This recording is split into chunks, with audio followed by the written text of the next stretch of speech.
የአሜሪካው ፕሬዝዳንት ዶናልድ ትራምፕ የዩክሬኑ ፕሬዝዳንት ቮሎዲሚር ዘለንስኪ ከሩሲያ ጋር ጦርነቱን ለመቋጨት ለመስማማት ተቃርበዋል ሲሉ ተናግረዋል። ትራምፕ ሩሲያ ልትጠቀልላት የምትሻት የዶንባስ ግዛት ቀጣይ ዕጣ ምን ሊሆን እንደሚችል አለመታወቁንም ይፋ አድርገዋል። ትራምፕና ዘለንስኪ በፍሎሪዳ ምክክር ማድረጋቸውን ተከትሎ ባደረጉት ጋዜጣዊ መግለጫ ነው ትራምፕ ይህንን ያሉት። መሪዎቹ የሰላም ስምምነቱ መቼ ይደረጋል የሚለው ላይ ግን ቁርጥ ያለ ቀነ ገደብ አላስቀመጡም።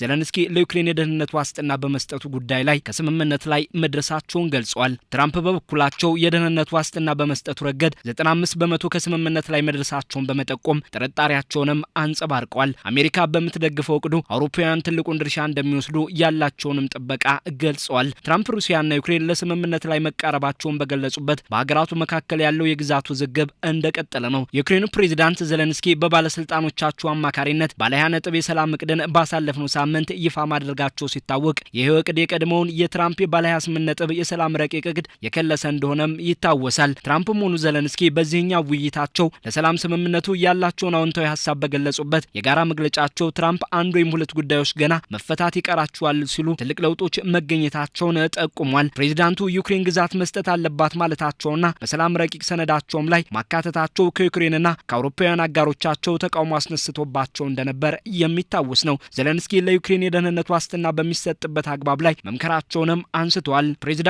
ዩክሬን ከአሜሪካ የ15 ዓመታት የደህንነት ዋስትና ልታገኝ እንደምትችልም ጠቁመዋል። ሆኖም ዩክሬን ከ30 እስከ 50 ዓመት የሚደርስ ዋስትናን ትፈልጋለች ሲሉ ትራምፕ ከግምት ውስጥ እንዲያስገቡት አሳስበዋል። በዚሁ የሰላም ምክክር ላይ የአውሮፓ ህብረት መሪዎችም ለሰዓታት በፈጀ የስልክ ንግግር እንደተቀላቀሏቸው ትራምፕ አስታውቀዋል። ከነዚህም መሪዎች መካከል የአውሮፓ ህብረት ኮሚሽን ፕሬዚዳንት ኡርሱላ ቮን ዴር ሌየን፣ የፈረንሳዩ ፕሬዚዳንት ኢማኑኤል ማክሮንና የፖላንዱ ፕሬዚዳንት እንደሚገኙ ተጠቁሟል። የአውሮፓ ህብረት ኮሚሽን ፕሬዚዳንቷ ጥሩ ለውጦች ከንግግሩ ተገኝተዋል ማለታቸውም ተጠቁሟል።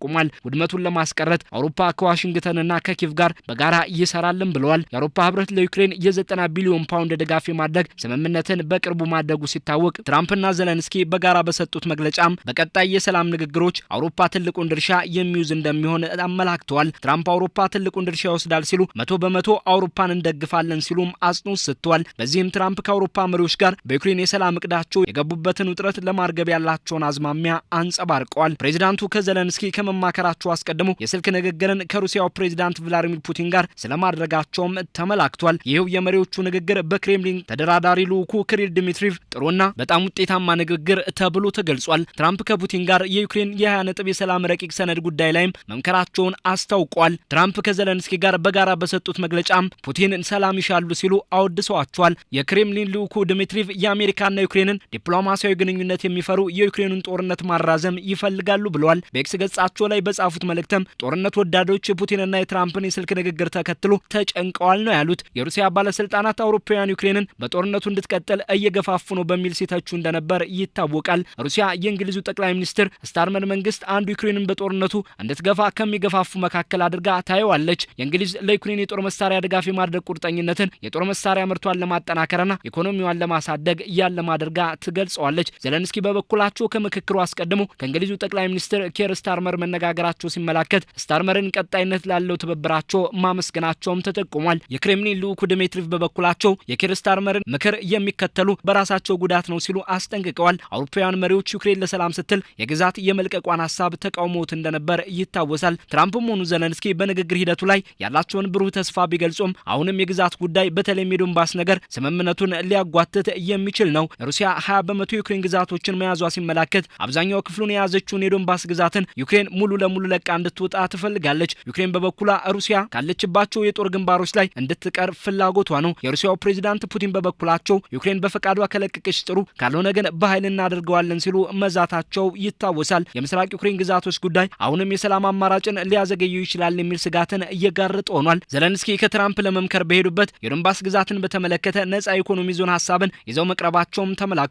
ትራምፕም ብዙ ለውጦች መገኘታቸውን በመጠቆም አንድ ወይም ሁለት ጉዳዮች ቀርተዋል ሲሉ መጠቆማቸው የግዛቶች ጉዳይ ሊሆን እንደሚችል እየተገለጸ ነው። የአሜሪካ የቀድሞ የሰላም ረቂቅ ሰነድ ዩክሬን ጦሯን ከዶንባስ እንድታስወጣ የሚጠይቅ እንደነበር ይታወሳል።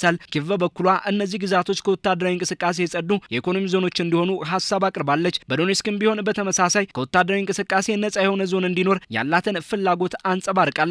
የሀገራቱ ጦሮችን በመካከላቸው በዓለም አቀፍ ሰላም አስከባሪ ኃይል እንዲለዩ ሀሳቧን ገልጻለች። የክሬምሊን ቃል አቀባይ ዲሚትሪ ፔስኮቭ ዩክሬን ከዶንባስ ጦሯን ማስወጣት አለባት ሲሉ የሩሲያን የቀደመ አቋም አጠናክሯል። ሰላም ከፈለገች ከዶኔስክና ሉሃንስክ ክልሎች ጭምር ልትወጣ ይገባል ሲሉም አጽንኦት ሰጥተዋል። ስለ ዛፖሪዥያና ኬርሰን ክልሎች ግን ቀጣይ እጣ ፈንታ ዝርዝር ነገር ከመናገር ተቆጥበዋል። ትራምፕ ዝርዝር ነገር ባይናገሩም የዩክሬን አሜሪካና ሩሲያ ተወካዮች የተውጣጣ ግብረ ኃይል በቀጣዩ ወራት ለንግግሩ ውጤታማነት እንደሚመክር ጠቁሟል። ትራምፕና ዘለንስኪ ባደረጉት ንግግር ውጤቶች መገኘታቸውን በገለጹበት የግዛት ነገር አሁንም የሰላም ስምምነት የማድረጋቸው መሰናክል ተደርጎ እየተቆጠረ ባለበት የሩሲያ ጦር በዘመቻው ቀጥሎ በዶኔስክ መንደር መያዙን ገልጿል። በዩክሬን የሚያደርገውን የአየር ጥቃትም አጠናክሮ መቀጠሉ እየተመላከተ ነው። ትራምፕ ዩክሬን ለሰላም ስትል ግዛቶችን መልቀቅ እንዳለባት በቀደመ የሰላም ረቂቅ እቅዳቸው ቢያንጸባርቁም ዩክሬን ግዛቶቹ ከወታደራዊ እንቅስቃሴ የጸዱ የኢኮኖሚ ዞኖች እንዲሆኑ የትራምፕን እቅድን በከለሰው ባለ 20 ነጥብ የሰላም ረቂቅ ሰነዷ አቅርባለች። ትራምፕ የዩክሬኑን ረቂቅ ሰነድ ባይቀበሉትም ለውጦች መገኘታቸውን ገልጸዋል። ሩሲያ ዩክሬን ግዛቶችን መልቀቅ አለባት